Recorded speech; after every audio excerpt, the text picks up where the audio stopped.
இந்திய அனைத்து ஆடைகளின் நல அமைப்பு திறன் மேம்பாட்டு பயிற்சி மையத்தில் சிஸ்டர் பரிமளா அவர்கள் சிறப்புற பயிற்சி பெற்று அக்வாய் அமைப்பின் மாநில செயல் தலைவர் திரு டாக்டர் ஜி.எம். ரஃபீக் அவர்களின் வழிகாட்டுதலில் கோவை பாரி நகரில் ஞானம், சமூக பணி மற்றும் திறன் மேம்பாடு மற்றும் வாழ்வாதார பயிற்சி மையத்தை துவக்கினார்.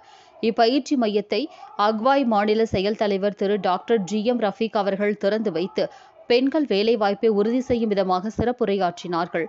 பயிற்சி மையத்தில் புதிதாக 40க்கும் மேற்பட்ட தையல் இயந்திரங்களை கொண்டு பெண்களுக்கு வேலை வாய்ப்புகளை ஏற்படுத்தும் நோக்கத்தில் இப்பயிற்சி மையம் சிஸ்டர் பரிமளா மற்றும் அவர்கள் குழு கூட்டு முயற்சிகளும் பயிற்சி மையம் துவங்கப்பட்டுள்ளது. அக்வாய் மாநில செயல் தலைவர் திரு டாக்டர் ஜி.எம். ரஃபீக் அவர்கள் பல்வேறு உதவிகளையும் வேலை வாய்ப்பையும் ஏற்படுத்தி தர இருக்கிறார்கள். அவர்களுக்கு அக்வாய் அமைப்பின் சார்பாக வாழ்த்துக்கள் மற்றும் பாராட்டுக்கள்.